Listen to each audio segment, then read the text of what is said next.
swear to tell the truth, the whole truth, and nothing but the truth in the hearing now pending, so help you God? I do. Thank you, Staff Sergeant. Please be seated. Thanks, sir. And if you can give us your first, last name, spelling your last, you can be seated to do so. My name is Giorgio Kirylo. My last name is spelled KirYlo. And if you could please give us your rank, your current duty station, and though it's obvious, your branch of service. I'm a Staff Sergeant in the Marine Corps. I'm stationed at 1st Marine Raider Support Battalion, Camp Pendleton, California.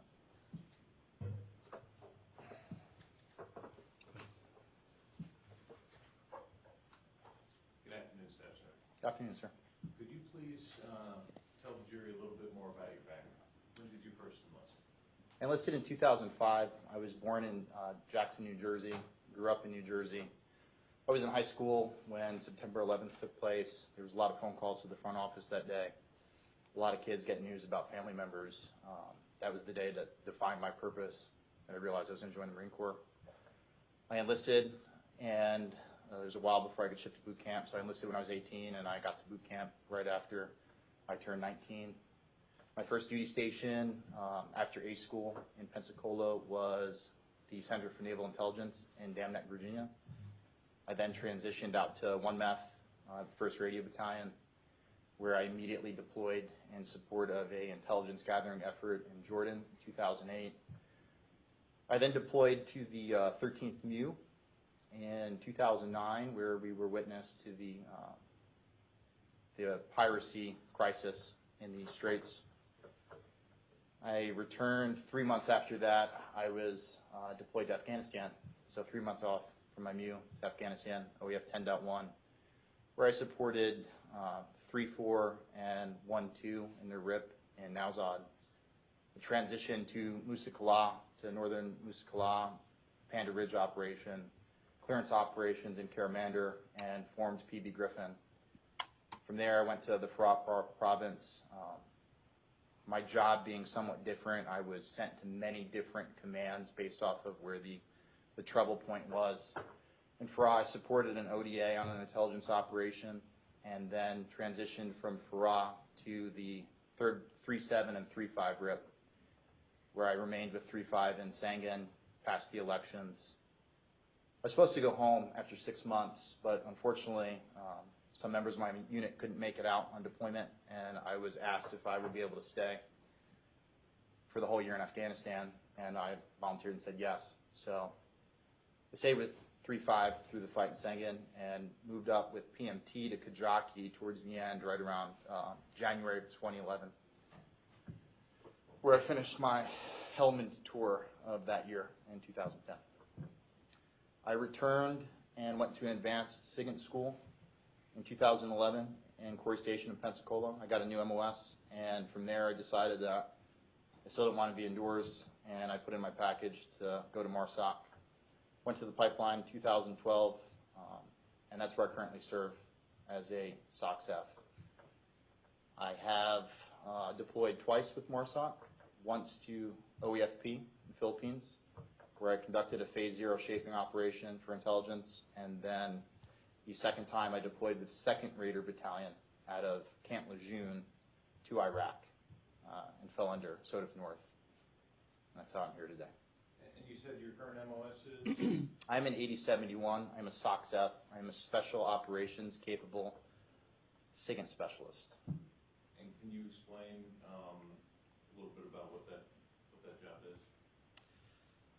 It's a rather sensitive, talking roughly about it, I form an intelligence picture and provide terminal guidance for SOF elements. I form the electromagnetic and electronic spectrum battle space. Similar positions in the Navy, they're known as TACI-Ws. We have a slightly higher standard in MARSOC, and typically we deploy on an MSOT. Turning now to the 2017 deployment. You deployed to Iraq in that year? I did. I deployed with India Company, 2nd Raider Battalion. Okay. Just, once again, based on the battle space and the force layout, there's not a lot of me to go around, and I was placed in the point of most contention, and that was supporting SEAL platoon. Originally, I was on a SEAL platoon with SEAL Team 5. Transitioned from there to support an MSOT for the initial clear of Mosul, and then ultimately SEAL Team 7 with our platoon. Okay. Zeroing in on the SEAL Team 7, is that Alpha Platoon? Alpha platoon. Okay. Can you describe for the jury when you first were assigned to Alpha Platoon? My first meeting of the platoon was slightly contentious. Anybody who's ever been in a position of an enabler has had, or just really an outsider. I didn't do a workup with this platoon, and the first time I met them was after about 2 weeks of clearing operations that I had just conducted with an MSOT. It was their very first operation in Mosul.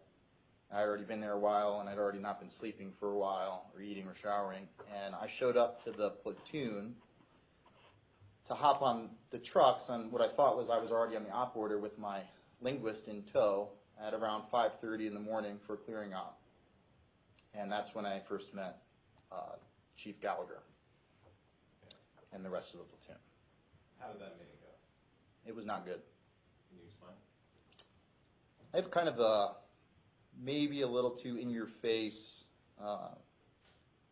every once in a while I've been accused of not having tact when introducing myself or introducing my skill set to a team. And I believe I came off on the wrong foot with not only Chief Gallagher, but everybody on the platoon. He didn't want to get me in the trucks, and I kind of insisted that this job that he doesn't know that I do, it's so important that I have to be there, so you have to move over one of your operators so I could hop in the truck with my linguist and all my equipment, X, Y, or Z. So I basically had to fight my way onto that op that day, and definitely didn't make the greatest first impression. And did there come a meeting after that? Yes. Can you explain that? We did our first clearing op together, returned to post-process all the data I collected, and then I returned to Alpha Platoon's team house. At the time, I was not living with them yet. I was still living in the space that the MSOT had occupied. And prior to me being able to walk into the platoon space in this house, I was confronted by an unknown sailor who started to chew my ass. And I sat there and I recognized that, I was kind of a jerk that morning. And this guy's chewing my ass, and I don't know who he is, so I'm just going to sit here and take it. And he gets done, and I'm standing at parade rest, and at the end of it, he asked me, well, do you have anything to say? And I said, well, number one, I don't know who you are. I don't know what your name is. I don't know what your rank is. My name is Staff Sergeant Kirylo, and he started to laugh. We laughed about it, because I just got my ass chewed by this random guy. And it turns out this random guy was introduced himself as the LPO, Craig Miller. I think he was an SO1 Craig Miller. So, yeah, that was my first interaction of my ass chewing. After that, did the dynamic improve between you and the platoon? It did. It took a couple weeks of operating together for them to realize exactly what I brought to the table. Normally, we're able to do a workup together so they fully understand our capabilities and what we bring. In this case, I pretty much just had to demonstrate it and still talk through, some classified portions with those that had the appropriate clearances, and talk through my capabilities to the rest of the platoon for those that didn't.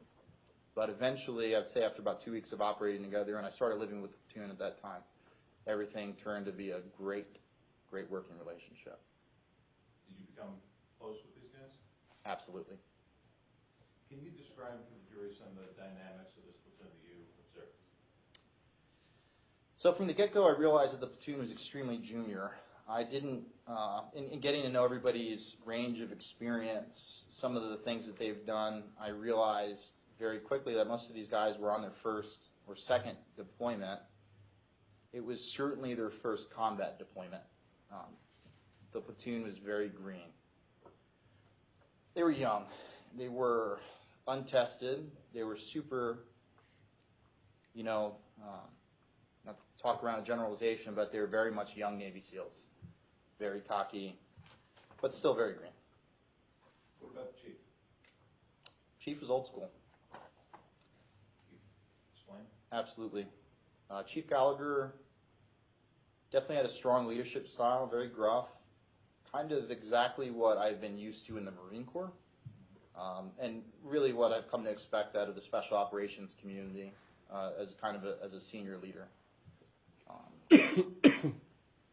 I think that he addressed his men appropriately when it comes to my perspective as a Marine. Every once in a while, getting called. Every once in a while, I'm used to getting called, "Hey, you're being a shithead," or "Come over here," and so on and so forth. So that's the way he treated the platoon, and his expertise was on display as well. Can you describe for the jury the kind of operation you guys were doing? Like, what was going on in Mosul at that time? AAA. Advise, accompany, and assist partner nation force in the clearance of Mosul. I was forming and attempting to form the SOTF's intelligence picture through signals intelligence, supporting the team with their force protection and INW. We were doing direct targeting of ISIS based off of targets of opportunity, whether we observed them, whether our internal UAS, the Puma, observed them, whether or not we got an intel tipper from another source, or it was generated from myself and my linguist. Okay. And was this a kinetic environment? This was an extremely kinetic environment, but not in the traditional sense of what we define as combat. It was an incredibly target-rich environment, but it wasn't the day in and day out gunfight that we used to get into in Afghanistan. How was the up-tempo? Very high. Can you explain? Chief Gallagher, Lieutenant Portier were extremely outspoken within the SOTF to getting us work and pressing the fight to the enemy. Pressing the fight to the enemy as best we could. While we weren't closing with, we were getting ourselves in the best position both to support ERD, our Iraqi counterparts, when they were moving, and also when they weren't moving, just kind of trying to press the fight as best we could from another vantage point on the battlefield. I would say that the op tempo was the highest of any soft maneuver element in SOTF North or Iraq at the time.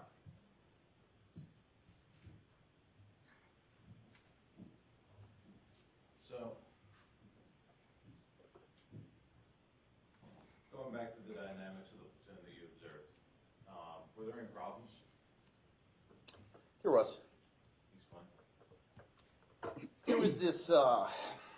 There was this general undercurrent that existed with the E6 and below, of which I was a part of this group. And anybody who's ever been in a group of men who has to work for another group of men, you occasionally disagree with your leadership. So there's gripes and complaints. There's a bitch circle that exists in every single group of military men, no matter who it is, no matter how much they like their leader, no how much they disagree with them.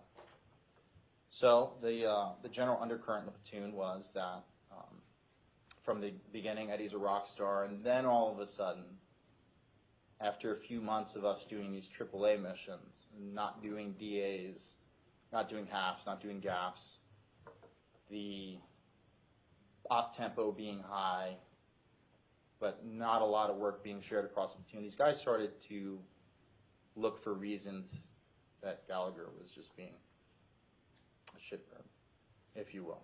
And before I dive back in that, you said a couple of acronyms there, HAFs and GAFs. Helicopter Assault Force and Ground Assault Force. So traditionally we're dropped off at a compound.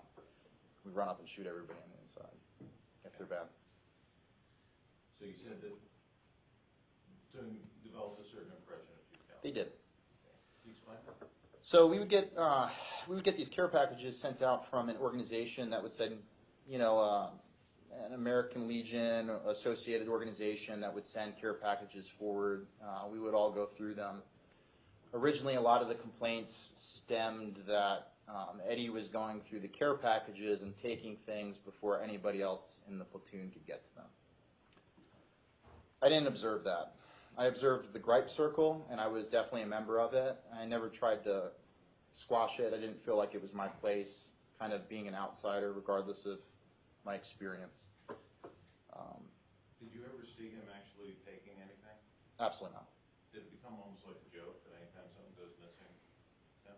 It was actually the punchline of a joke. Eddie must have taken it. The platoon was gonna put him on missing gear statements. Could you explain, for example, Craig Miller's sunglasses? So the accusation was levied by Petty Officer Miller that Objection, hearsay. Response? Not for the truth of the matter, certainly not for the truth of the matter, more the fact that it was said the effect on the listener and how it built up to his observations.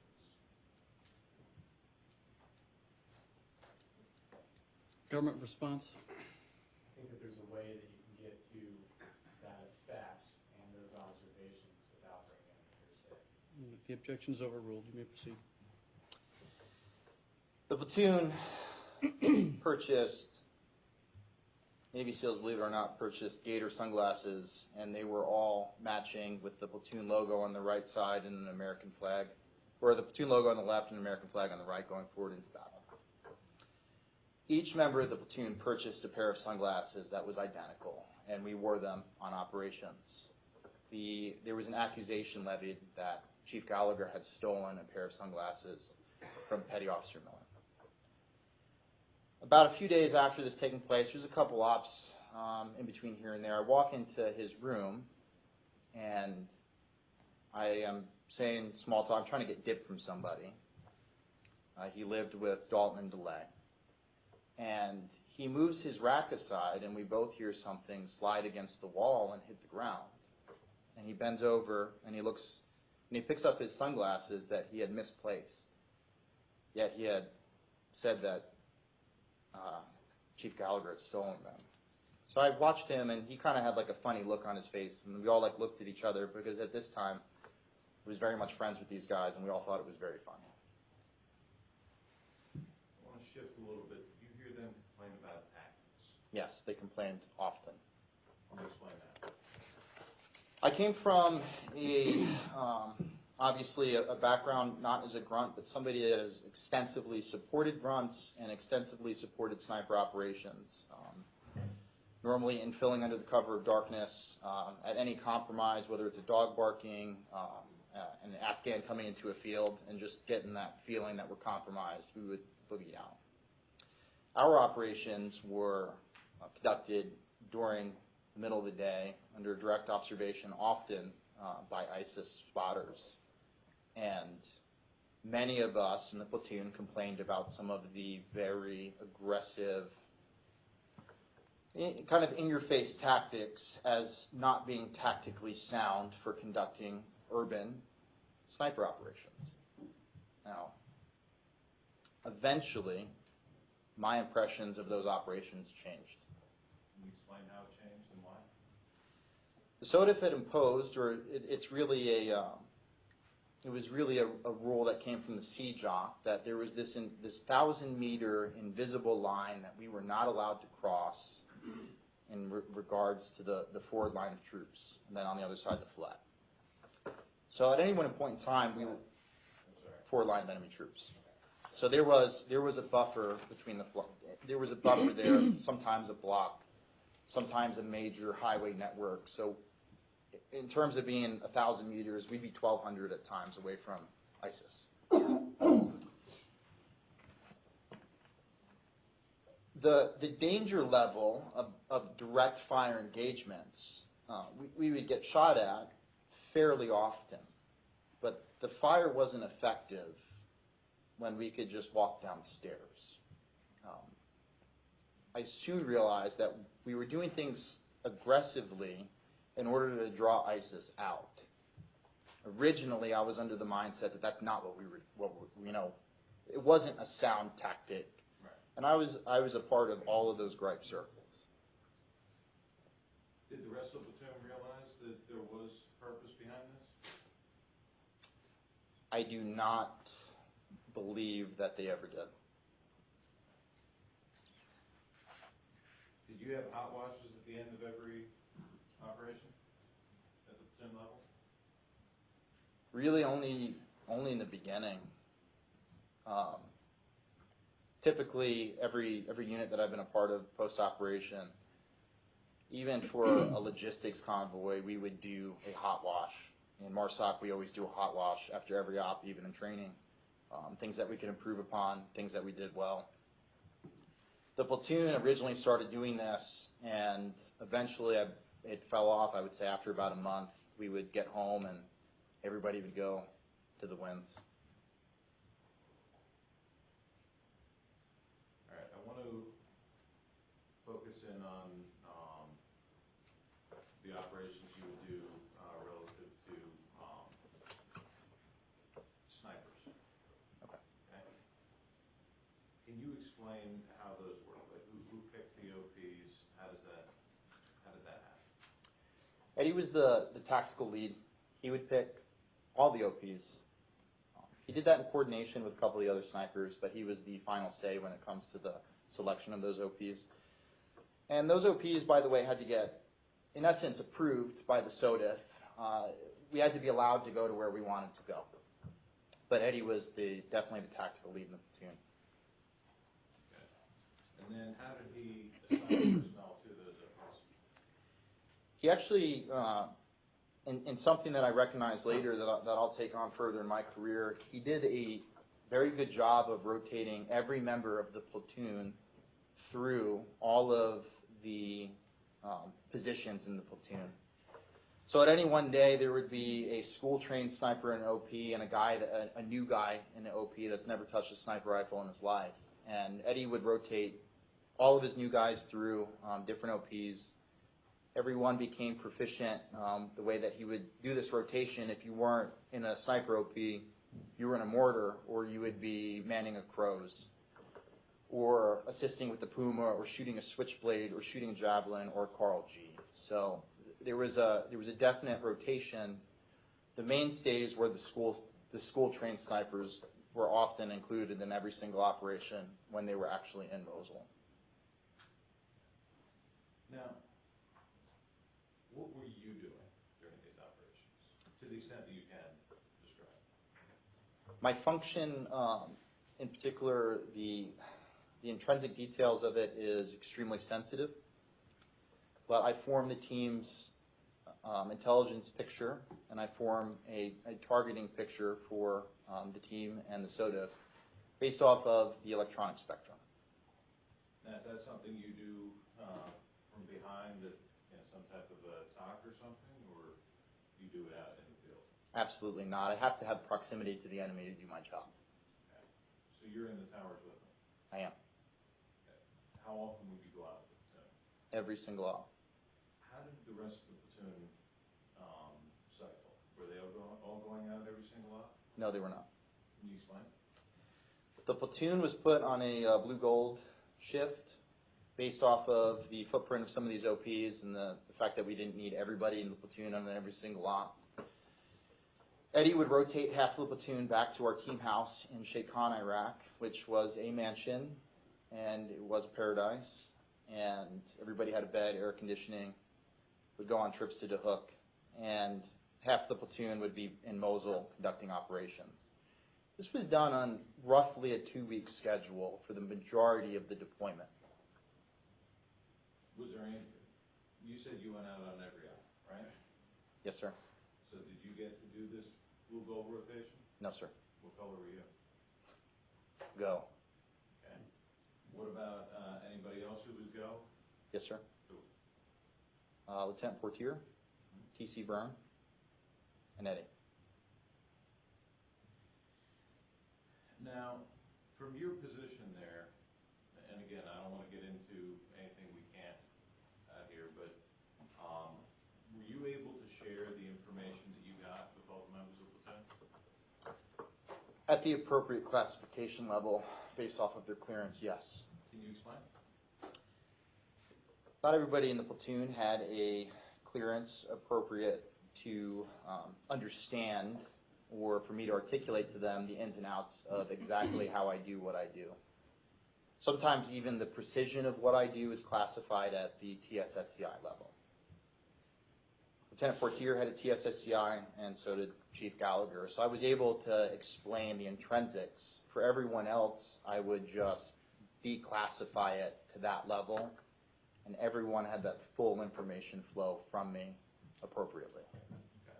But certain members of the platoon had more information than others? Absolutely. And can you explain an example? What kind of information are we talking about? Composition of, well, without getting into the classified realm,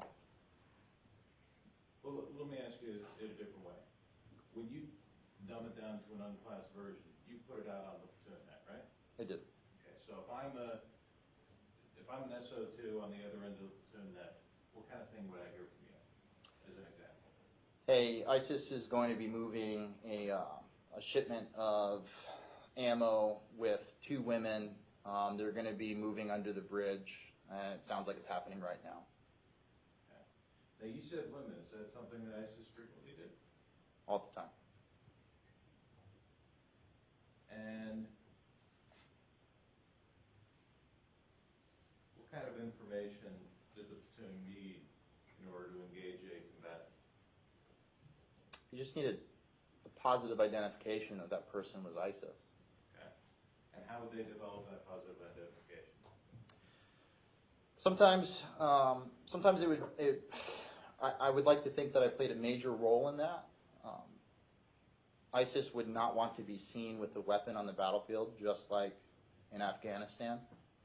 But I have the ability, through the precision of my job, to identify individuals in the battle space who are ISIS.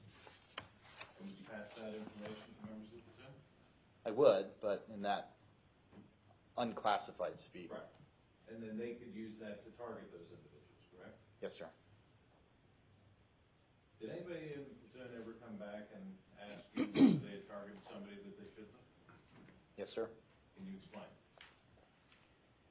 There were a few instances in the course of this deployment where there were snipers who had questioned whether or not they had killed a combatant or not. Most of the time, I believe it had come from my reporting, and times when I was certain, they would come to me and they'd say, "Hey, that chick that I shot today, was she actually ISIS?" And I was able to confirm it for them. And there was a couple of instances where members of the platoon came to me and asked me those questions. What about Eddie Gallagher? Not once. Did anybody come to you and ever say, "Hey, I saw Eddie shoot an old man today"? Was that legit? I mean, they would have. Did they? No. Action speculation. Sustained. That's the curative instruction issued for that answer. All right, members, I've sustained the objection. You should disregard the answer. Go ahead. Did anybody come to you and say, "Hey, I saw Eddie do this. Was that a good shoot"? No. Was it clear to everybody in the platoon that you were available to answer those types of questions? Absolutely. I was a member of the E6 and below crew. Now, in your position in these sniper heads, you maintain pretty good situational awareness of everything that's happening? I would like to think that I had better situational awareness. I knew what the enemy was doing. So, for example, when the snipers are engaging, you have a pretty good idea of what they're engaging? Absolutely. Did there come a time when Chief Gallagher was engaging something that didn't make sense to you? No, sir. Okay. What happens when U.S. forces engage something that they shouldn't have in this particular battle? We confronted this issue with ISIS using a couple of bad drops and a couple of direct fire incidences that had nothing to do with us as a major propaganda chip in the war of the press. So ISIS would place mannequins on the roof of compounds where they would stuff women and children into the bottom of them. and we had an FMV signature of a guy standing on a roof with an AK-47, and we would drop a bomb on it, and we would inadvertently kill 50 or 60 women. And they were very good at this. And there was one particular instance that is very, very, very fresh in my mind, where we shot a smoke mission to protect civilians who were trying to flee the Mosul hospital. And ISIS used the smoke coming down and the burning fragments as a propaganda chip that we were shooting white phosphorus into civilians. And they were machine gunning civilians in the street, and this was sitting on them. So they were very good with their propaganda game. You're aware of some of the allegations against you, Gallagher? I am. Did you ever see any of those things? Absolutely not. Is that something that ISIS would have used for propaganda if it was true? Anything that we would have done that would have harmed a civilian, regardless of who it was on the platoon, would have been used against us. You spoke earlier about women, that ISIS was using women. Extensively. Were they also dressing up as women? Yes, they were. Did any other members of this platoon, did any members of this platoon kill women on this deployment? Yes, I believe the majority of the platoon did. I want to turn your attention to May 3rd. You remember that day? I do. What were you doing on that day? Can I talk about May 2nd first? Yes, please. Sure.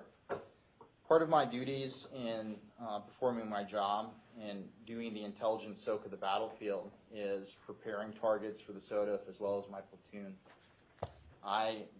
The night before and the days preceding our clearing operations, I prepared basically an overview of what the major ISIS C2 was in the area, composition of fighters, like the who's who in the SIGINT world of who we were going to kill and who would be trying to kill us.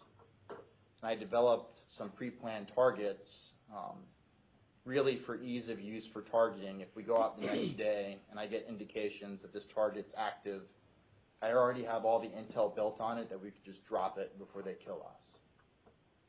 So the night of May 2nd, I had given the mortar line, which was being run by Petty Officer Miller, Lieutenant Portier, Arrington, and the SOTF, 6 pre-planned targets for the next day, the most important to me being ISIS command and control. I'm sorry. Go out on the op on May 3rd. We set up in position in this, it was an abandoned administration building or factory or one or the other. Most of Mosul was blown out, but it was a very large structure. And I am placed in a truck in the rightmost of the battlefield, observing the battlefield with Crow system, my linguist, and my SIGINT equipment. For this particular operation, where I was sufficient for me to collect on to electronically monitor the enemy, as well as man a position. Okay. The morning was a great morning for the platoon. Our partner force started the clear, and ISIS was coming out of the woodwork in a shooting gallery that stretched uphill into Mosul. ISIS had to retreat uphill, and we were able to cut a lot of them down with our Crows at range. Crow's the 50 cal, or the system it's an automated machine gun we control like a video game. So good morning all around. Lots of 50 cal from the platoon fired into groups of ISIS that were firing on us. Around this time, I get intelligence indicating that the battlefield commander is trying to work his troops. I get That's the enemy battlefield. the enemy battlefield commander. I get a geolocation to a pre-planned target. I inform Lieutenant Portier that I have PID, that this guy is actively directing ISIS forces, not only against our partner force, but knew that we were there. And It is positive identification. right. Electronically, I can do that with a massive amount of evidence that's very, very, very, very precise. Okay. So what did they do? They prosecute it with an airstrike.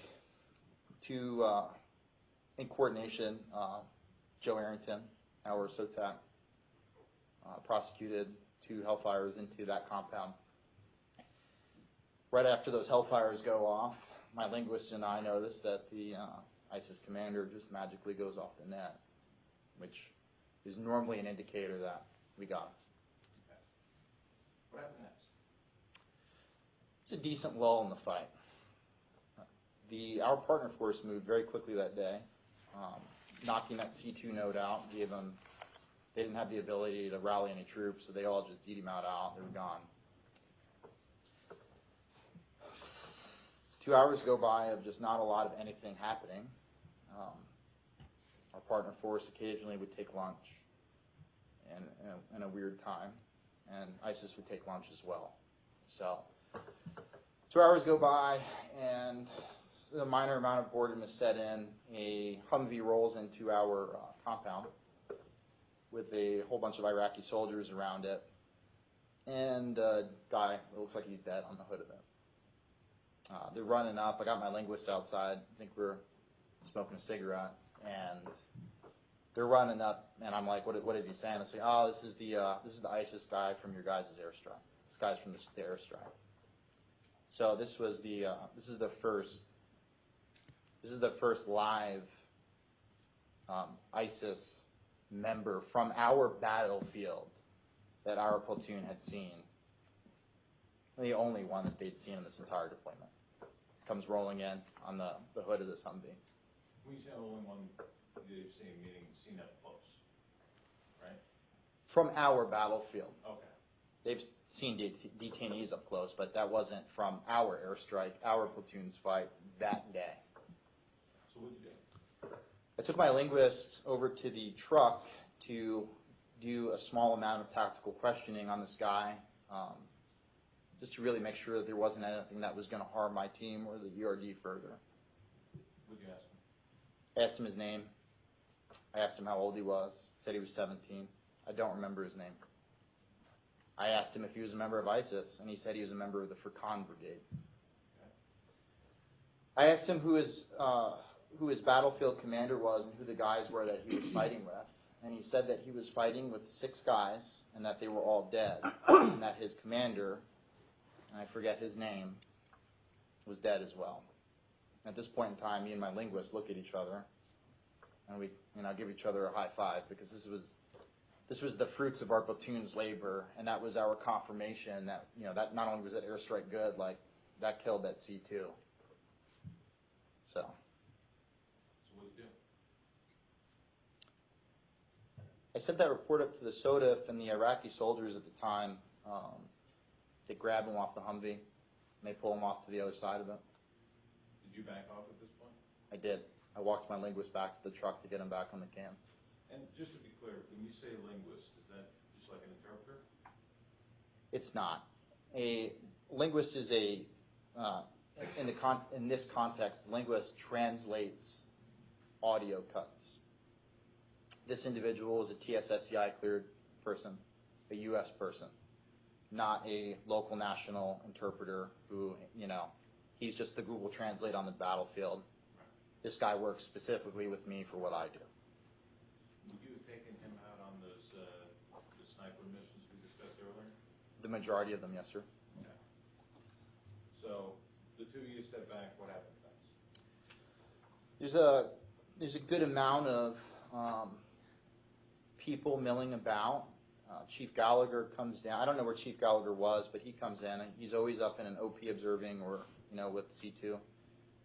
He comes in, and TC Byrne, the other medic and my really good friend, and Corey Scott start grabbing med bags and go over to start working on this ISIS guy. Okay. Did you watch them work on this ISIS guy? I did for a bit. I didn't really have visual custody of what each person was doing, but for the most part, I was there in the beginning. Gallagher stands up because there was a whole bunch of Iraqi soldiers crowding around us, and he pushes them off. And TC kneels down and administers a shot to this guy in his left shoulder. He stands up and he looks at me and he says, "This guy's going to feel everything that we do to him." With a smile on his face. What did you understand that to mean? I didn't really, I have absolutely no idea what TC injected in this man or, what else was in his body, but this guy goes from being near death. When I TQ'd him on the truck, we could barely hear a word he was saying. He was barely breathing. He cried out when we picked him up, and his lungs kind of cleared of some fluid. And he cried out a little bit when he was put on the ground, but he went from being near death to being pretty alert. Now, was that something that you saw Chief Gallagher tell TC Burt to do? Now, Chief Gallagher wasn't even aware that TC did this. Okay. What happened next? I'm sitting here messing around on my phone, communicating with the SOTA through ATAC. If anybody's familiar, it's a chat program. And TC and Gallagher are working on getting this Craig started on this guy. They're having some trouble with it. Villanueva is called over. I do not recall who called him over, but Villanueva is called over to assist. In my peripheral, Miller's there chomping down on some food. Petty Officer Miller's milling about. And then he wanders off. And Corey Scott's there. What did you see next? Villanueva assists and places a chest tube in this guy's left side. And I'm in between the truck and all the Iraqi soldiers and whatever reporting's coming. And then it becomes pretty apparent that whatever these guys are trying to save this guy's life, it's just not working. He's dying. He's out. And everybody stands up. And about that time, somebody starts hammering partner force from a structure that was a blown-out hotel. And they're taking all sorts of, I'm pretty sure ISIS was starting a counterattack. So everybody kind of rushed to go man their positions again. When this is all happening, is General Voss around? He is. Did he then move off once they started taking fire? Yeah, he's a larger-than-life dude on the battlefield, but he's sitting here on the phone on two radios, and Arabic's coming across both of them at the same time. But Now, is everybody, you say everybody moves to respond to the change in the situation. yes, What happens to the guy, the terrorist? he's dead. What did you do? Well, this is the fruits of my labor on the ground. I was left at my truck. Everybody had moved to the OP, and I decided to take a cool guy trophy photo with my dead ISIS fighter. Sorry. Did you do that right after everybody left, or was there a break and some of them came back?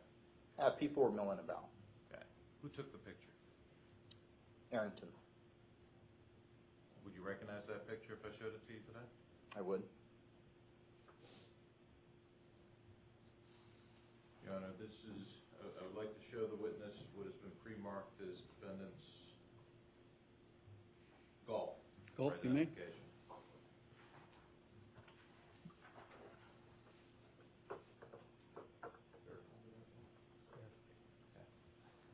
Do you see a picture on your screen there? It says no signal.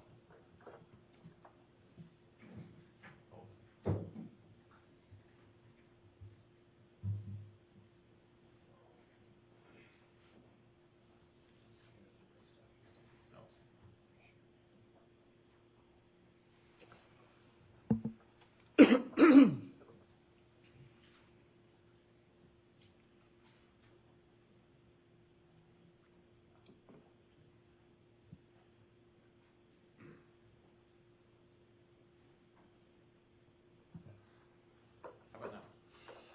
That is me. Okay. Is this the picture you were just talking about? It is. This is this a picture of fair and accurate representation of what was happening on that day? Absolutely. I actually went and retrieved my helmet to take my cool guy photo because I was wearing a ball cap for the majority of the morning, and I lifted this guy up, took a couple photos with him. And who took this photo? Harrington did. Your Honor, at this time I would like defendant's golf admitted into evidence and the words for identification revoked. Government objection? No, Your Honor. Without objection, defense exhibit Gulf for identification is admitted evidence. The words for identification will be stricken. You may proceed. Respectfully request permission to publish to the jury. You may. Is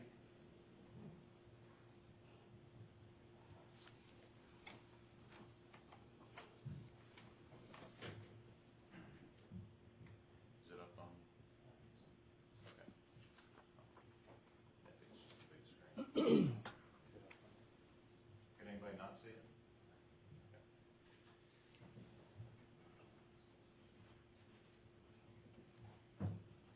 Did anybody else take photos at this time? Most of the platoon, if not all the platoon, did. Joe Arrington take a picture? He did. We swapped places. What about T.C. Byrne, Absolutely.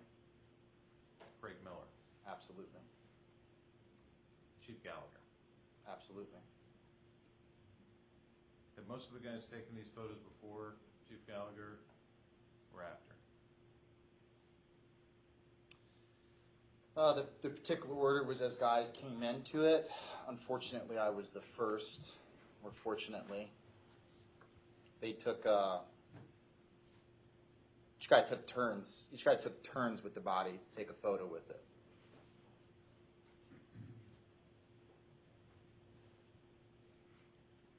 Was there a group photo taken as well?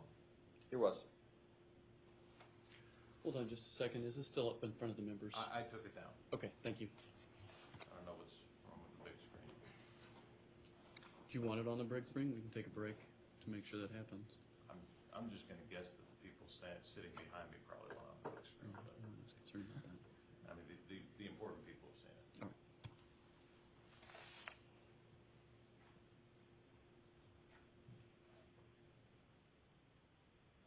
All right. If you look on your screen right there, Excuse me, 9. I put prosecution exhibit 9 on the screen in front of you. Do you recognize that? I do. And how do you recognize that? That was the group photo that we took after Chief Gallagher's reenlistment. Your Honor, request permission to publish. You may.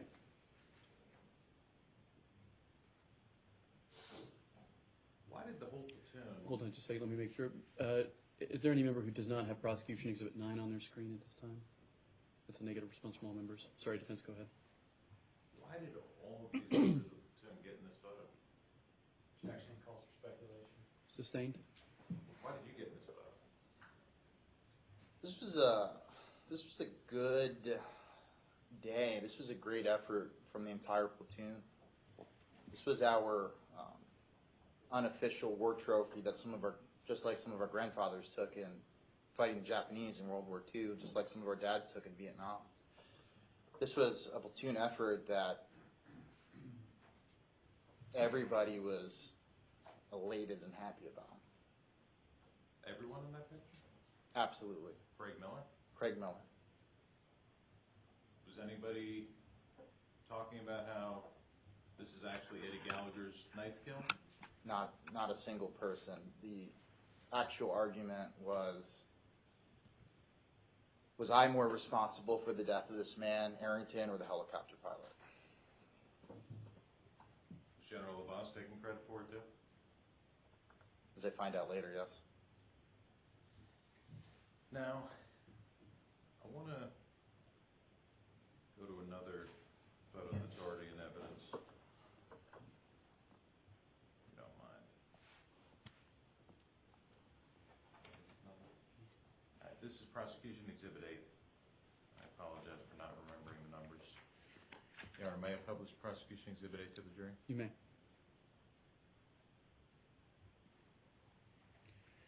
Everybody see it?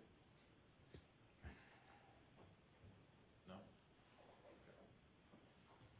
That's an affirmative response from all members. Do you remember this scene? I do. On the right side of the neck, there's a bandage. There is. Correct?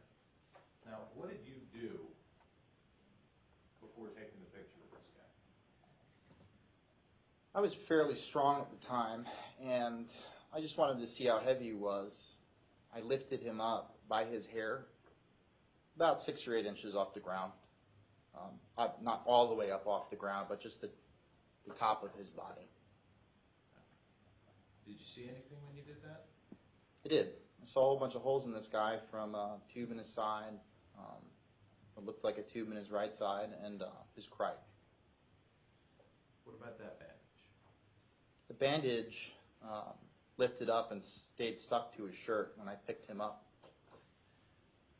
And I looked all the way down this man's neck, and I didn't see anything. There was no stab wounds under there? Not a single one.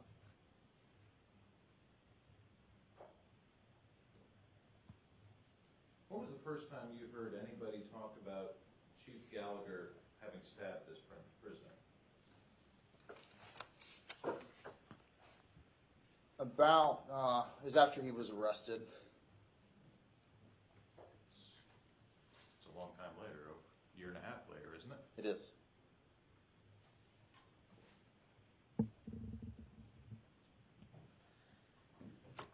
What happened after that group photo? Crap, I don't even know if the soda was going to let us go home yet. We took the group photo. Had a, the re-enlistment ceremony was done, and we were bored. We were still stuck out there. Guys started flying drones. Weren't you able to still support the partner force? No, Why? they had pushed further from what we had observation or effective. In my particular case, the enemy was too far from me now to be effective in my job. So, could you move forward, continue to assist, No, we were not allowed from the soda. or just go home? We weren't allowed to go home. So you're just stuck there? We're stuck there. And what'd you guys do? Well, we started flying drones, dipping, drinking chai with the Iraqis. Miller and DeLay were with TC. Everybody's kind of like getting a turn on the drone and how to fly it. Anyone up here upset? Absolutely not. What was the feeling of the group at that time? The feeling that was we did a good day's work, but it's time to go home. Did there come a time when you did go home? Yes. About how long after? I do not recall, but it was probably like an hour later. Okay. And where did you go when you say home? Back to Badouche. It was the SOTA North Forward. And once you got back to Badouche, what happened? I have a plethora of data that I have to disseminate to the greater intelligence community at this point in time. I typed up a quick little spot rep about the TQ that I did, confirming that strike that we prosecuted against that C2 guy was successful, and we could basically cross him off of our link analysis. He's dead. And then I went to the gym. Okay. What happened after you finished up at the gym? Well, first of all, did you go alone? No, I went with TC Byrne, Okay. my roommate. And what happened after you got back from the gym? We're actually in the middle of working out, and we needed some water, and walked into the layout of our compound was there was 2 houses. Half the platoon split these 2 houses. I lived in one half with TC Byrne, Corey Pullman, Eddie McNeil, and Portier. And then the rest of the platoon lived in the other house. It just so happens we had the kitchen in our house. TC and I are working out, and we're going to get water, and we observe the door open, and the platoon is having a platoon meeting without TC and I. Did you walk in? And we walked in. What was the subject matter being discussed? I walk in to Petty Officer Miller is in front of the platoon, instructing the entire platoon to delete all of their trophy photos. And I'm shirtless, sweating, which I typically was in Iraq, unfortunately for anybody that was there. TC's sweating, we're kind of out of breath, and we're like, number one, why weren't we invited to this platoon meeting? And then number two, Miller says there were crimes if we had these photos. He was talking about killing the ISIS guy was a war crime, or having the photos a war crime? Our trophy photos. Just the photos? Just the photos. Was there any discussion of how he died? Absolutely not. Was there any discussion of get rid of evidence of Eddie stabbing somebody? Absolutely not. Was there any indication that anything had even happened to this guy illegal? Absolutely not. Did other guys delete those photos, to your knowledge? Yes. Did you? I did not. Clearly not. Do you know if anybody else still has their photos? If you know. Objection calls for hearsay or speculation. Well, it depends on the answer, so I'll overrule the objection. But you should testify only from personal knowledge, not from what other people may have told you. Do you understand? Yes, sir. I am not aware, although I will say that Arrington and I said it was bullshit, and I very publicly said that it was bullshit. When you say very publicly, can you explain? Miller said war crime about photos, and from my previous experience in being in an actual war, I knew that taking a photo with a dead body was not a war crime. And that's what I told everybody else. Objection, it's a legal conclusion, I just asked for a curative instruction. Sustained. You should disregard that answer from the witness. You voiced your disagreement without getting into the specifics. I did. Okay. Now, how was the rest of the deployment? Did you remain without him for the remainder of the deployment first? I remained with them till the end of the Battle of Mosul, which for all intents and purposes was the end of the deployment. I was on a separate deployment rotation from them, so I rotated home with India Company, 2nd Raider Battalion, India Company, and I believe I returned like 3 weeks or a month earlier. Okay. After you returned, did you maintain contact with the other members of the platoon? Yes, I was very close friends with the majority of them. Eddie Gallagher? Absolutely not. Why? I wasn't friends with them. Was this an E6 to Chiefs issue, or? I didn't particularly like Eddie on deployment. I was very close with T.C. Byrne, McNeil, Corey Pullman, a couple of the EOD techs, a couple of the other SEALs. We would go out very often. We'd go on trips together. Went to Vegas with McCandless and a couple other guys in the deployment. So Eddie was the guy that took the Red Bull or screwed around with our care packages or called people pussy or coward. And he's old. And I'm in PV with all the young SEALs having fun. You said McNeil. McNeil, yes. Isn't he an officer? He is. He was continuing to socialize with all the enlisted guys after deployment? Absolutely. Now, during all of those time socializing, did you ever hear anybody talk about Eddie committed a crime? Depends if you say stealing a Red Bull's a crime.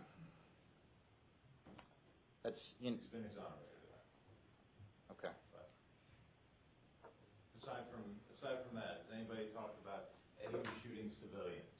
Never once. Eddie stabbed a detainee? Never once.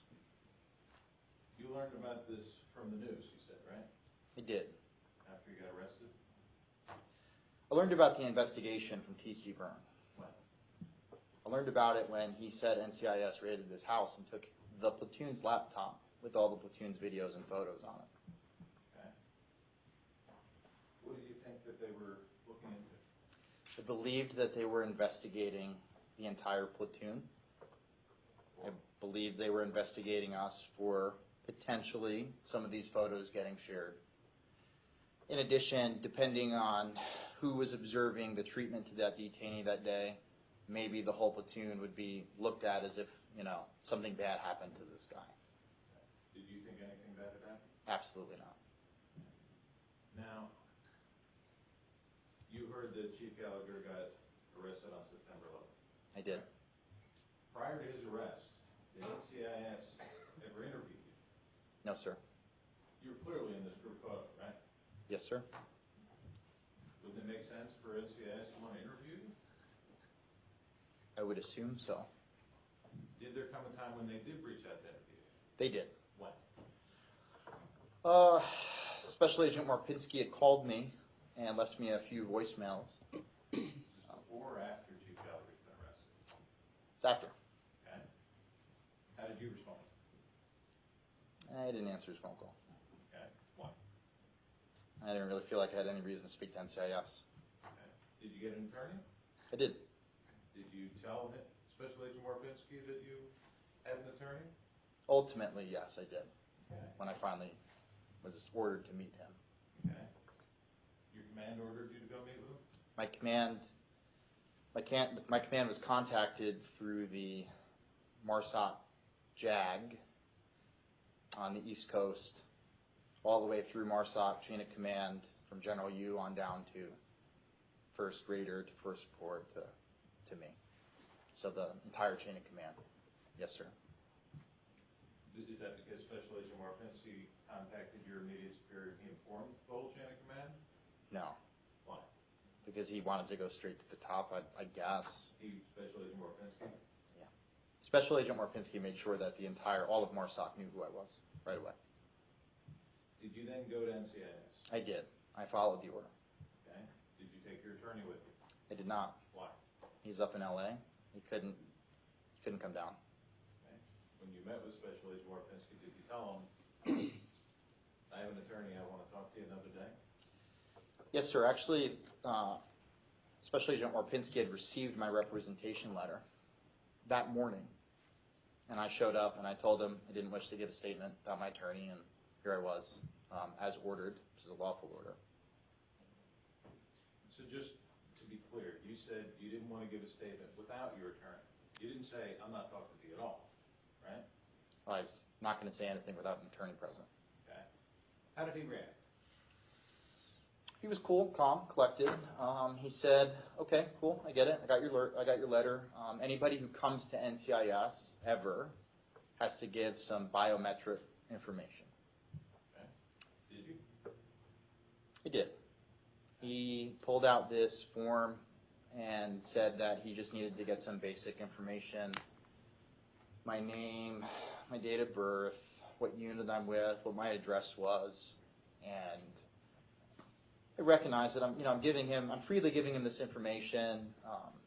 I am an intelligence professional. I recognize a little bit that this man's drawing information out of me, but it's all freely available information. He then asks me what my clearance was. Okay. And I said, I'm not going to disclose that, and we're done here. Like, that's it. At that point in time, you're interrogating me. Okay. How did he react? He went from being completely calm, cordial, normal, NCIS agent, to getting in my face, saying, "Fine, we could do this the hard way." He grabs my shoulder and pushes me into an interrogation room and slams the door shut. Did he push you hard? I had just gotten major shoulder reconstruction. It was my first day out of a sling, and he grabbed it and pushed me into that room. If he had done that to you normally, not with shoulder surgery, would it have caused an injury? It wouldn't have caused an injury. It definitely was out of place, but he sadly hurt me. Okay. What happened next? I kicked the door and I did the "Am I being detained?" speech. I was yelling, "Am I being detained?" He only kept me in there for about a minute, and then he told me to get the fuck out. Did you? I did. Okay. At any time, did NCIS then reach out to your attorney to try and schedule a follow-on interview? Never again. Did anybody from the prosecutor's office ever contact you to try and get a statement from you? Not once. One moment.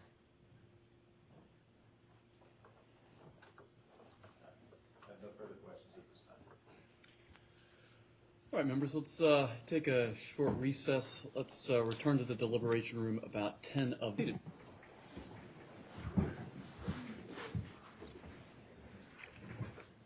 Members, we continue with the examination of Staff Sergeant Kirylo. Government, you may proceed. Thank you, Your Honor. Good afternoon, Staff Sergeant. Thank you, sir. I want to start off with a few scatter points, and then I'll kind of hone in on some specifics. All right, Staff Sergeant? Okay. The strike on the ISIS commander's building that your SIGINT helped with, that was around 9 in the morning? I believe so, sir. I don't recall the exact time, but it was mid-morning. Okay.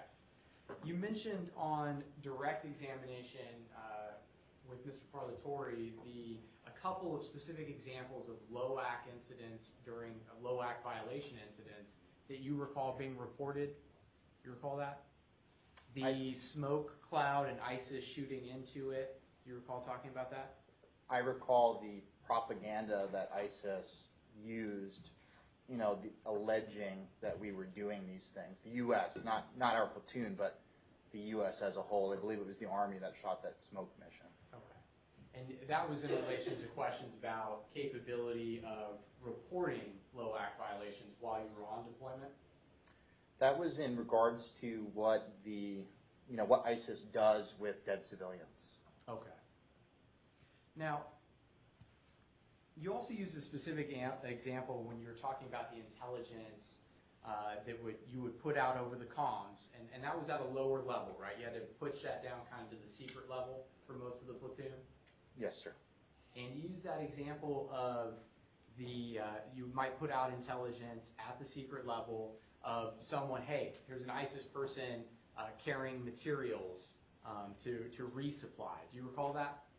Yes, sir. And then what you would do in response to that situation, or that kind of situation, would be to call that over the comms to those snipers so that they would know that was a valid target. Yeah, the entirety of the platoon. Sometimes it could be a mortar opportunity or a airstrike. Yes, sir. And so that's how that consistently worked. That was a part of your role with the platoon, was to provide that intelligence close to real time to help people identify valid targets. Yes, sir. Now, turning a little bit more generally, and we've already touched on it, your role on the battlefield, and please, let's avoid anything classified, and I think you've done a great job of that so far. You mentioned several times equipment. So without going into any specific names or anything classified, how much equipment did you need to have with you in general to serve your role? A 100-pound ruck with a whole bunch of different gizmos with the media in the room. Okay. So you had the gizmos. Did you have some sort of laptop-like equipment that you did work on while you were in the field? I did. And what kind of, did you have just one comm system, or were you in fact patched in at times to multiple different comm systems? Many different comm systems. Well, when you say communications, are you talking about enemy or coalition? Both. Were you listening simultaneously to both? Staff Sergeant, were you listening simultaneously? Would you be listening to enemy comms? I don't speak Arabic, sir. Okay. So no, I wasn't actually directly listening. But would you listen through that interpreter, the linguist that Yes, you sir. described? So you would have some sort of communication set up with them. Would that just be real-time, face-to-face? Yes, sir. Okay. So you'd be talking to them. And then what other comms would you have in your ear? I'd be in platoon tap. I would also be communicating through a chat application through Secure VPN to the SODIF and tertiary SATCOM And that's phone. That What's that? SOTFCOM, that's separate from the platoon tap that you just referenced. The platoon, everyone had access to that SOTFCOM. But they're separate channels. They are. Okay, so that's two channels right there. And to do your job effectively, you had to be listening to both of those at once, right? It's like receiving a text message. Yes. Okay. You receive a text message in all essence. So on 3 May, for instance, 3 May 2017, when you're operating that day, how many different sources of communications are you in fact receiving? How much input are you getting? No more than normal. And that's what I'm asking. What's normal? How many were you getting that day? So I communicate directly with my linguist. Normally I set up the gear for him to run because I've taught him how to use it. Okay. 2, I communicate with the platoon on platoon tap. Okay, 2. And then I would text with the SOTA. So the SOTF was only text. Yes, sir. But just a while ago, you mentioned that that was also a separate radio comm as well, in addition to the platoon tap. So was it only text or was it both? No, it's a text, sir. It's a chat application. For lack of a better term, it's text. But it's a secure chat application that everyone had access to for battlefield tracking. And is that on the kind of laptop you're describing? No, sir. Okay, that's on something else. Now we have another piece of equipment as well that you had to have in that 100-pound ruck. No, it's just a phone, sir. Okay, it's on phone. Yes, So you sir. got a phone. But the platoon tap, that was a radio? Yes, sir. Okay. And then also the face-to-face with your linguist. Yes, sir. And then the laptop that you would occasionally have to use as well. The laptop controls the gear. Okay. Yes, sir. And it sounds like there's additional gear and gizmos in addition to what we've described so far. Yes, sir. And were you utilizing that additional gear and gizmos on 3 May 2017? Based off of the location of the enemy, I was only able to go through the SOTA for precision geolocation. Okay, so you didn't have to use all of it. No. Permission to publish what has already been introduced into evidence as Prosecution Exhibit 16, Your Honor? You may. And actually, before I publish this, I'll ask a couple of questions. Have you viewed any that day of 3 May? Yes, sir. While we were in country, we kind of reviewed all the videotapes. Did you have an opportunity to review that footage in preparation for your testimony with the defense in this case? I saw it. So they showed you some helmet cam footage? I did. How many? Just TC's video. How many times did you have an opportunity to meet with the defense prior to coming into court? I met with a DSO investigator who showed me the video, Billy Little. Okay. Billy Little. In addition to that, how many times did you have the chance to meet with members of Chief Gallagher's defense team? I've met a few different times with the plethora of attorneys that have represented him. Okay. Can you ballpark it? Are we talking more than 5? No. 5 would be a probably accurate answer. Okay. So now turning to that video, it sounds like you've had an opportunity to see it. And I'm actually going to cut forward for the record to 49 seconds into Prosecution Exhibit 16, if I can manage it.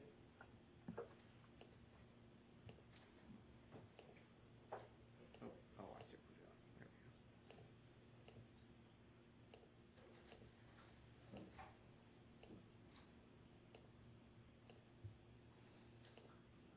I'm going to start it at 47 seconds to be safe, Your Honor. Oh, and I'll need to hang up the phone. It doesn't look like it's on.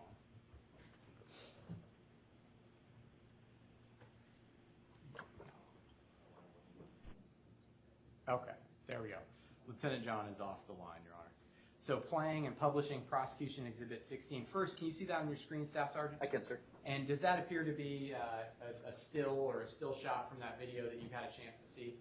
Yeah, it's me in the left corner. Okay. What, in the left corner, okay, on the very left edge of the screen? Yep, that's me. Thanks. So I'm playing Prosecution Exhibit 16 at 47 seconds. We don't seem to have any volume right now. Is it on the, is it muted? Where's it muted?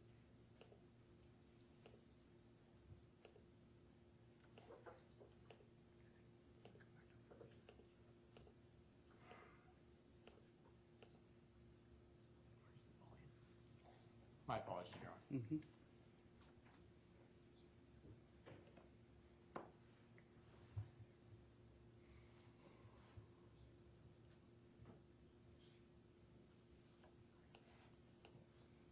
Is it off up there?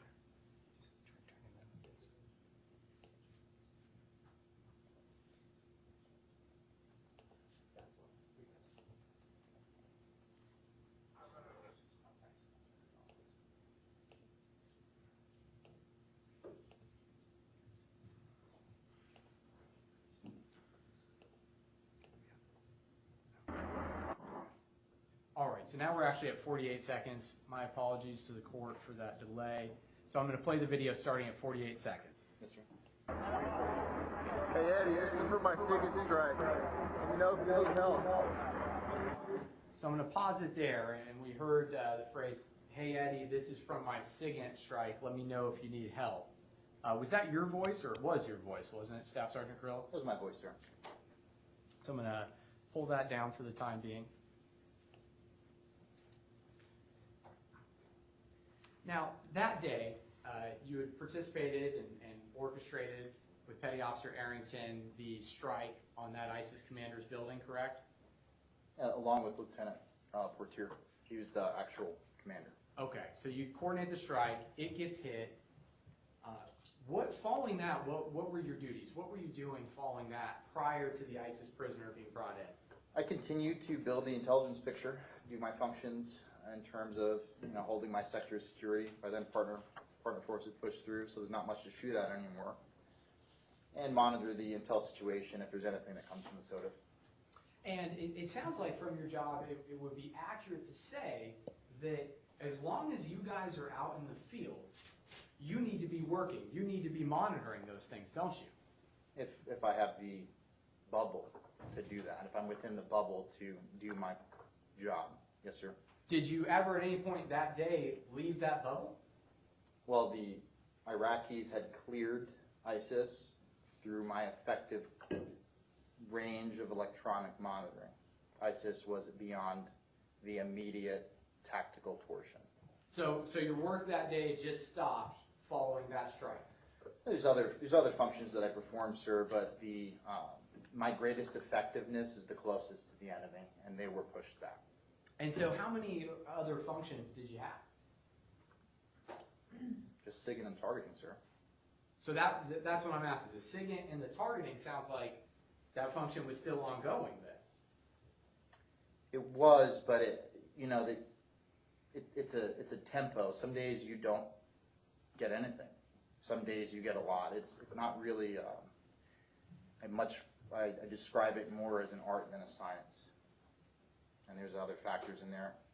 The other factors being the enemy. Now, you described when the prisoner, the detainee, was brought in, you asked him some questions, right? Yes, sir. But that must have been through your linguist, because you don't speak Arabic? Yes, sir. So you guys asked him some questions, and he gave you a number of answers, correct? Yes, sir. And what were those answers again? He told us his name. I don't remember.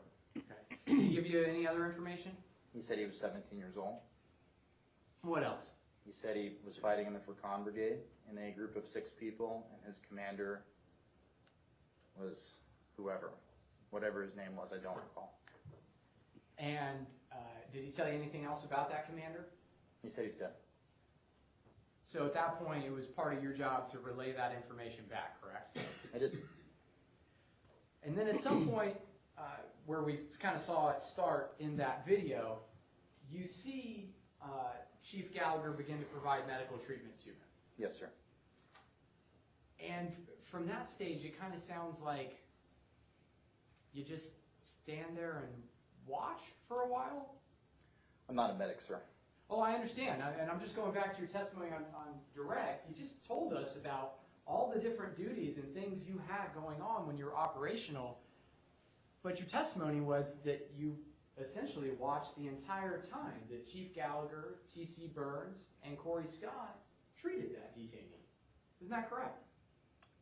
That is correct, sir. I actually placed my trained linguist back in the truck to monitor the electronic spectrum, and I went over with the rest of my teammates.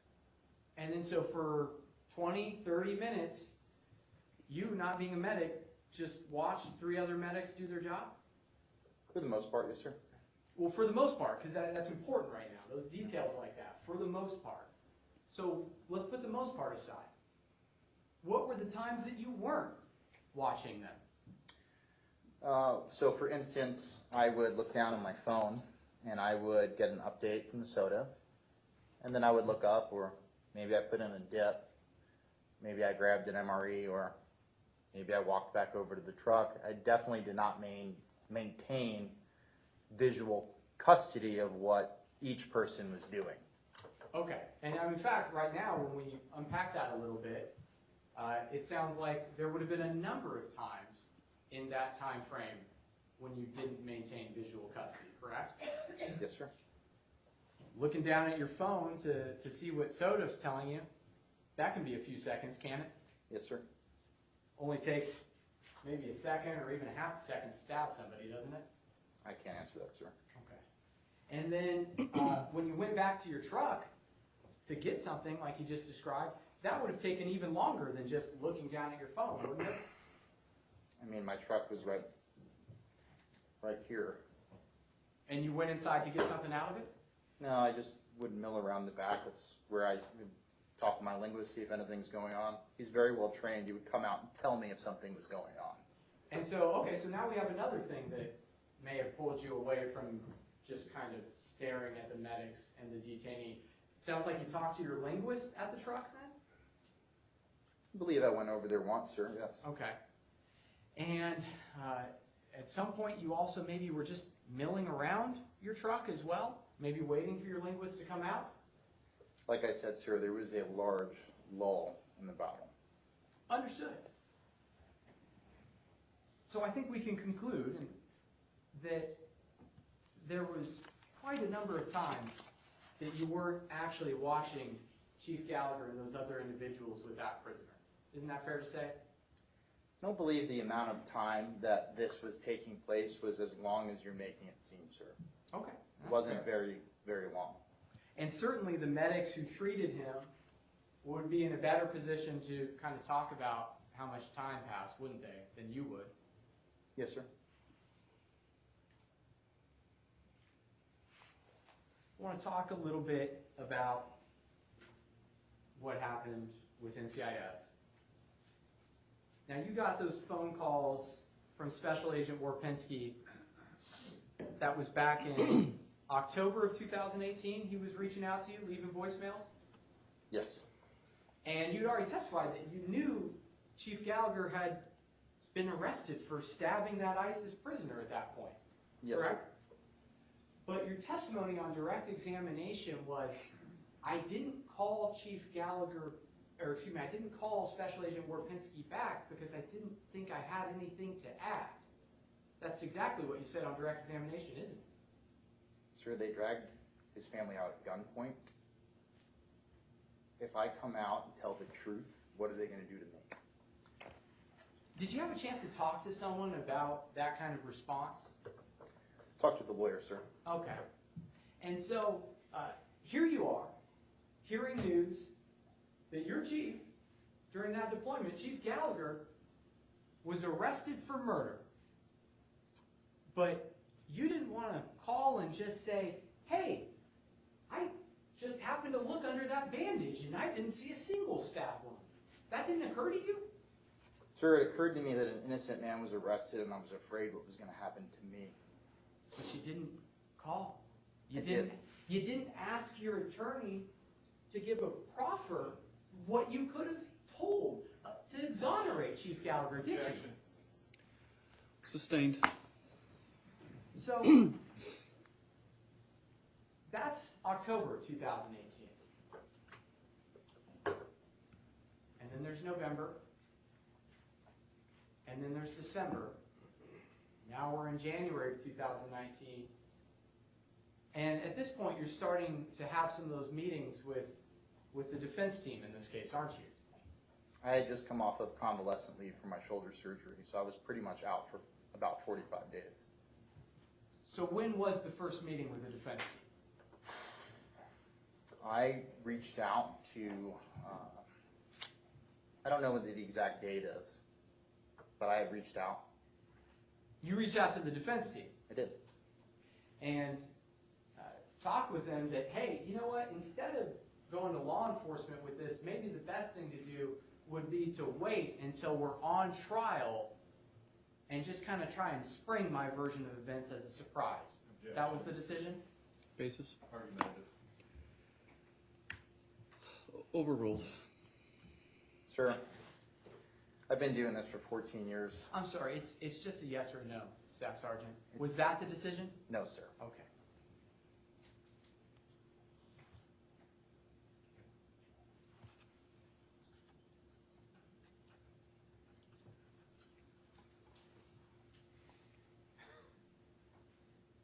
You also testified that you didn't care for Chief Gallagher particularly much. Isn't that right?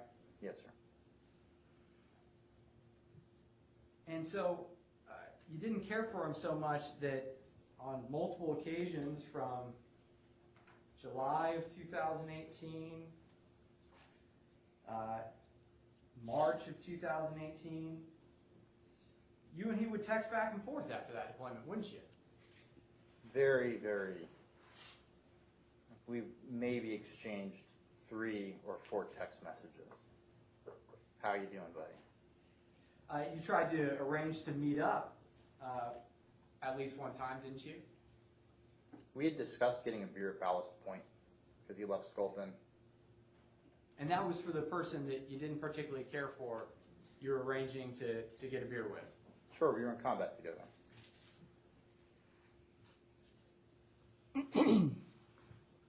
Now,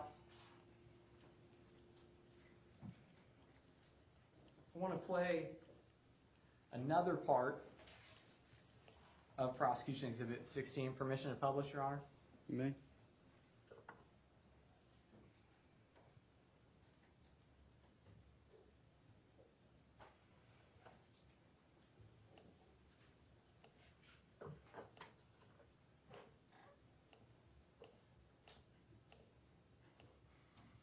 And I'm starting it at 36 seconds this time. Now, we had a chance to hear and identify your voice a little bit earlier, Staff Sergeant. I'm going to play another clip. And so I'm now playing Prosecution Exhibit 16 at 36 seconds. Eddie's about to put him out, dude. Yeah. And that was you that said, Eddie's about to put him out, dude. Isn't that right? Yes, sir. So you said that because when you'd been tapped into the platoon tap earlier, you had heard that initial comm come in about a possible casualty being brought into the compound, hadn't you? No, sir. You had heard some discussion over that comm chat about, is it ERD? Isn't that right? No, sir, I didn't hear that. And then you heard the confirmation. Objection. Basis? Micah Foundation, he's already testified he didn't hear these introductory statements that prosecution's making up. How can he hear the response to something he didn't hear the initial one to? All right, overruled. And so then you heard that communication of, wait, he's mine. You heard Chief Gallagher say over the radio, once it was determined that it was an ISIS detainee, no one touch him, he's mine. No, sir, I did not hear that. Because that's how you knew, and that's why you Objection. said, Hold on just a second. Members, could we have a short 39A? all right.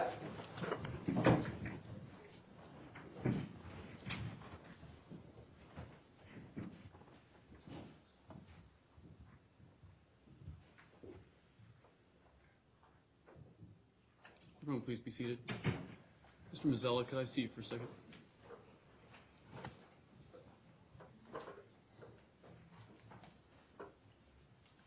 Someone's phone's going off in the audience. I think I keep hearing Siri in the audience. Would you have people check? Just check and make sure there's not a phone recording in the audience. Thanks.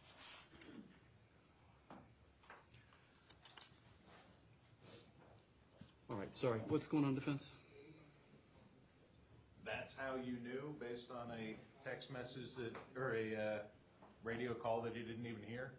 And we're going with, facts not evidence, counsel's testifying. He's basically not even listening to the answer so he can make a show of his own Your Honor, statement. if this is going to be a speaking objection like this, I'd ask at the outset the presence of the witness. All right, I mean, I think we're just about there. My intention is to overrule the objection. I understand the objection.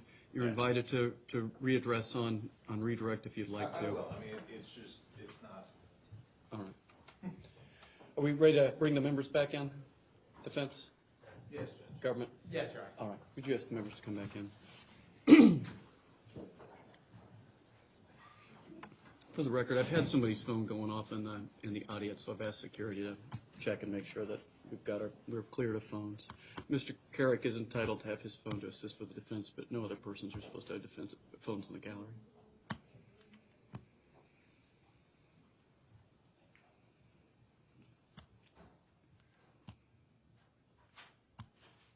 All right.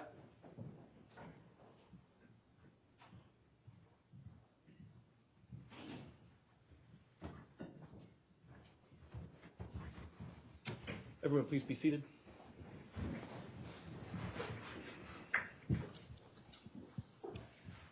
Members, I've overruled the objection. Defense, or government, you may proceed. Thank you, Your Honor.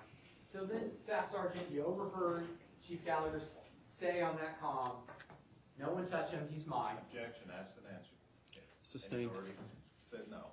You testified you didn't hear that statement, but it was all those statements that you deny hearing. That's why you said Objection. Eddie's going to put him out. Objection. Basis? When did you stop beating your wife? It's based on all the statements you deny hearing that you decided to say this. All right. I'm going to overrule the objection. I would like you to ask the question and allow the witness to answer the question. You understand? Yes, Your Honor. All right. And that's why you said Eddie's going to put him out in that video. No, sir, that was my own statement. Now, I want to move forward a little bit after the detainee's dead. You talked about a decision to lift him up. Isn't that correct? Yes, sir. Why did you want to lift up that detainee at that point? Just wanted to see how heavy he was. So, because you were curious at how heavy that 17-year-old you had just chatted to was, you lifted him up with blood around his neck, and he's got all these tubes sticking out of him. That's at the point that you decided to lift him up? Sir, I had to reposition him in order to take my trophy photo with his head on my boot like he was a dead deer. So that's a different answer now, though, because before you said you wanted to lift him up. Basis? Counsel's testifying, mischaracterization. Overruled. Go ahead. Moments ago, you testified you lifted him up because you wanted to know how heavy he was, correct? Yes, sir. And then now you just testified, I wanted to lift him up so I could reposition him for my trophy photo. I moved him a few times in order to get the right photo. And it was in the course of moving him on one of those several occasions that he testified that the bandage on his neck flipped up. Is that right? Came forward, sir. Came forward. That's the bandage on his neck that was in fact sealed by a plastic halo seal, correct? Objection. It wasn't sealed, sir. Basis? Again, facts, not in evidence. If you look at the picture, it's clearly not so. Your Honor. Overruled. Continue. Thank you, Your Honor. So as you testimony know, it was not sealed by a halo seal.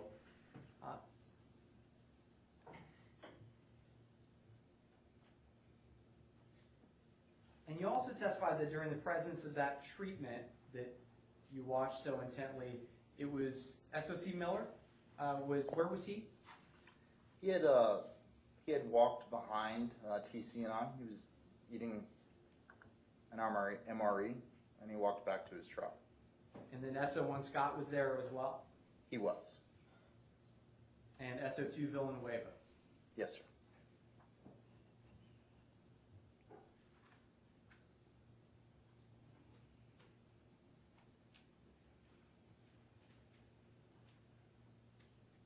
Just one moment, Your Honor.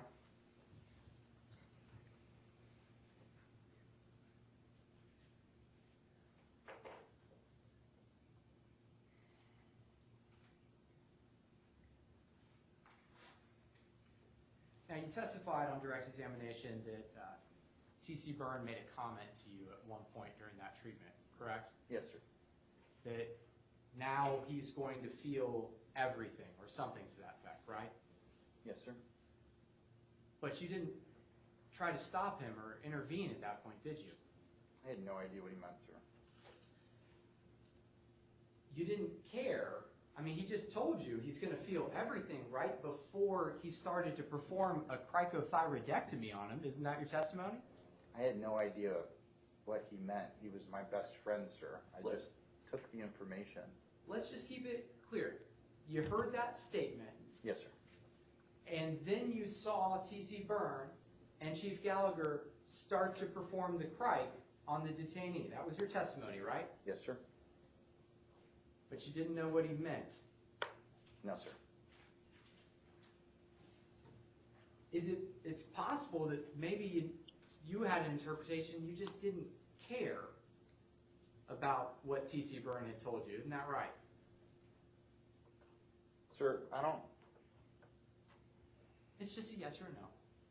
I don't have immunity. I have to tell you the truth. I don't know what TC meant when he said that. It is something that I have thought about for for a year now. I want to step back on that Plus. line for just a second. I asked you something about what T.C. Byrne had said and your observations of it, and then you brought up the fact that you don't have immunity. Is that right? Yes, sir, I know. And that's another one of the things that was kind of discussed to maybe bring up in your preparation with defense counsel, wasn't it? Just kind of volunteer that I don't have immunity, correct? Absolutely not, sir. So you hear T.C. Byrne make that statement, start to operate on the detainee, and you do nothing to intervene, yes or no? Didn't look like that there was anything out of place, sir. It just looked like normal medical treatment. Because the detainee, in fact, did not react unusually. He did not start to scream out in pain or writhe and thrive while they did that to him, did he? He didn't cry out after the cric got in. Did he cry out while they were applying the cric? He had made some moaning. Yes, he made, I would say, some intense moaning. So just some moaning while they were slicing into his throat. Yes, sir. Nothing further this time. And I apologize, Your Honor. I'm taking prosecution exhibit 16 down. Thank you. Redirect. Sure. Please.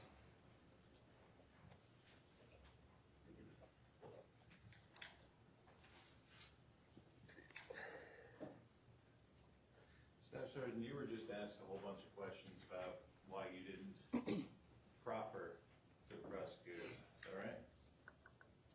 I only learned what a proffer was after I read Lieutenant McNeil's. Okay. I never even heard it, the phrase. Now, throughout this process, you've heard a lot about NCIS in the prosecutor's office, haven't you? Yes, sir.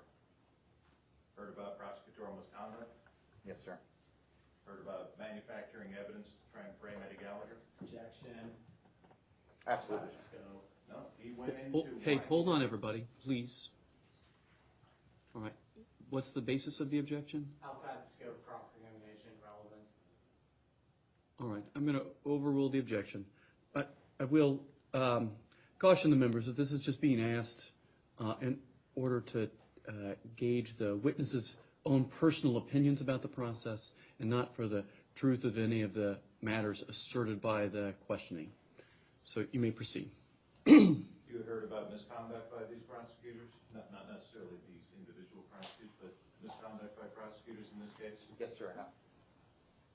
How did that affect your desire to call them up and say, hey, I want to tell you that you're doing the wrong thing? It really felt like it didn't matter what I said or what I did. Even going to tell them the truth, it wouldn't have made a difference. And frankly, I'm kind of scared of some backlash. Okay. Now, and again, after you had that meeting with Special Agent Warpinski, did anybody reach back out to you to say, hey, we'd like you to come back in? No, sir. Did anybody reach out to your attorney to say, we'd like you to come in? No, sir.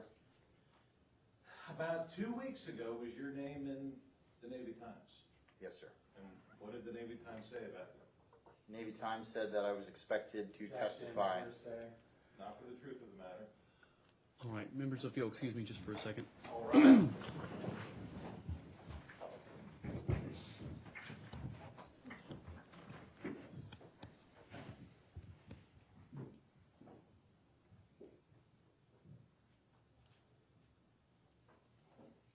Everyone, please be seated. Staff Sergeant Kirylo, if you just step outside just for a second. Yes, sir.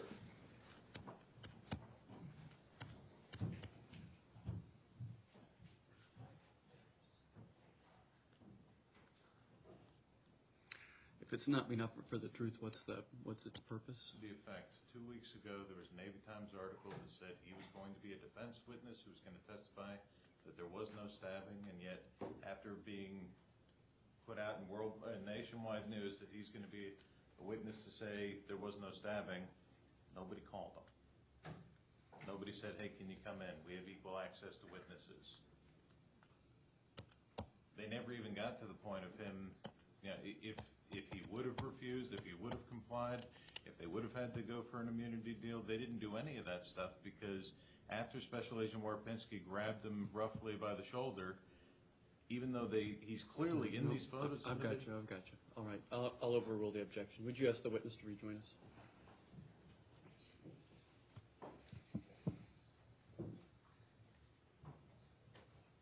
Staff Sergeant Kirylo, if you'd please return to your place on the witness stand. Yes, sir. Are we ready to recall the members' defense? Defense, we ready to recall the members? Government? Yes, Your Honor.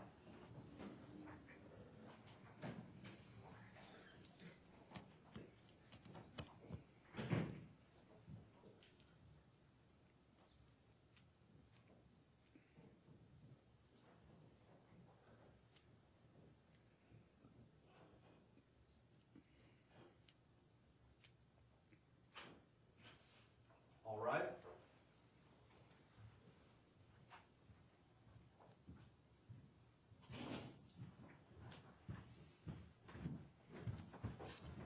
Everyone, please be seated.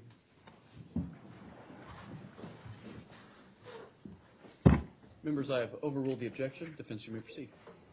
What did the Navy Times say about you 2 weeks ago? The Navy Times promoted me to gunnery sergeant for one, which I appreciate, and published my full name as well as that I was a raider, and said that I was going to be testifying on behalf of Chief Gallagher. Did it say what you were expected to testify to? The truth. Did it say specifically that you were expected to testify that Eddie Gallagher never stabbed this prisoner? Yes, sir. After that went out on nationwide, worldwide internet news, did anybody at this table call you up and say, hey, we'd like to talk to you? No, sir.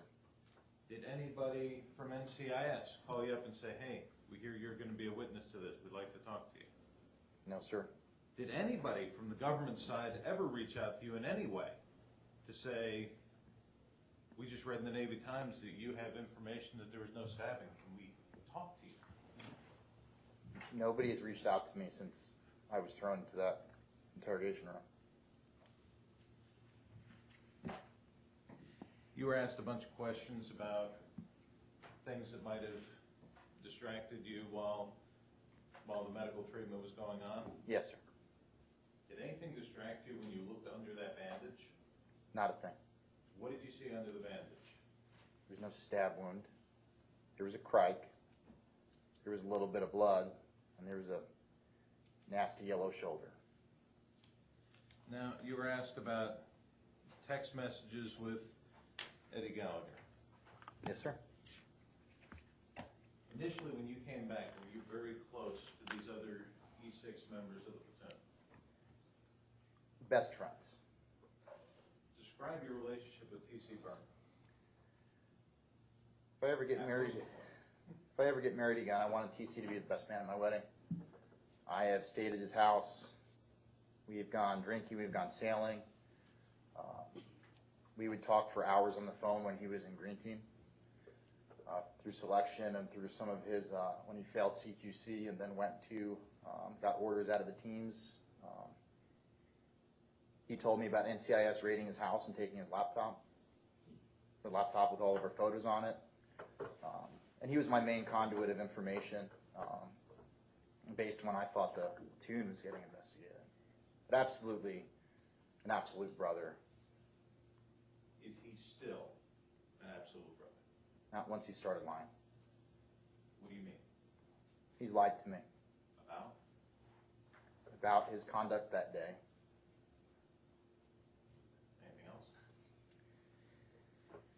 TC said he lost his sunglasses in the course of the treatment, and he went to go retrieve them. And he certainly did misplace his sunglasses that day, but it wasn't during the treatment of that dying ISIS fighter. What about the rest of the platoon? Are you still friends with all these other E6s? I have maintained contact with some of those who haven't lied to me and really haven't said anything. You still friends with Craig Miller? I know, Why? because he is a liar. No further questions. Cross? Yes, sir. When did you read Lieutenant McNeil's proffer? It's published in the Navy Times. What else have you had a chance to read? I remember the original reporting said I think Eddie chopped that dude's head off. What else? Not really that much. I was obviously very interested that my name was going to get mentioned to the national news media, and I did not want it to be so. That just happened to be the one article you read about this case was Lieutenant McNeil's proffer? I mean, there was plenty of stuff in the Navy Times, but it was all very inaccurate to what happened.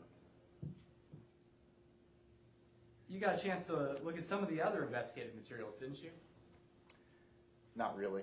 Well, what's not really? I mean, it's either yes or no. So did you see other investigative materials? I was recounted what other people had allegedly said. How many times were you recounted what other people had said? Just really when it was coming around based off of how Miller was lying and how what TC said he was doing. Nothing further. Redirect? No, Judge. Thank you. Members, are there any questions for this witness? That's an affirmative response from Commander Carlson. And from Senior Chief Doyle.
Right, I have what's been marked as appellate exhibits 169 and 170.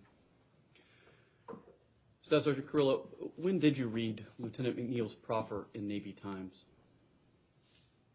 I don't remember the exact date, sir, but certainly whenever around the time it was published. And when did you obtain an attorney?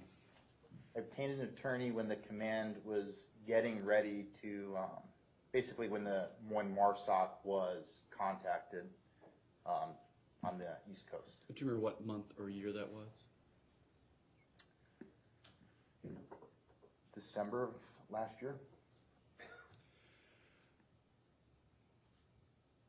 When you took the first pick with the ISIS fighter, was there blood on the ground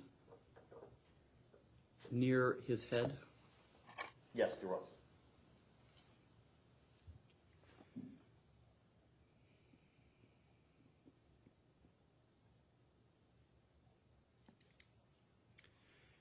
Could you describe for us how you picked up the ISIS fighter by his hair? Yes, sir. I picked him up, I just grabbed him at the top of his head, and I lifted him up a couple times. A sack of dead potatoes, so you lift up a dead person, it's a little bit different. And then I placed him on my foot. Any additional questions from the members? That's a negative response from all members. Defense, any follow-up based upon the members' questions? No, Judge. Government, any follow-up based upon the members' questions? No, Your Honor. Defense, is this witness subject to recall? Yes. All right.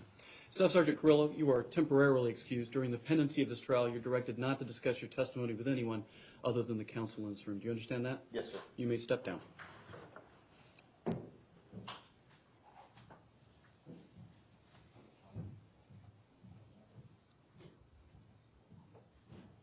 Members, I think it's a good time for us to take a recess. So if you'd be back in your deliberations by 5 of the hour, I would appreciate it. All right.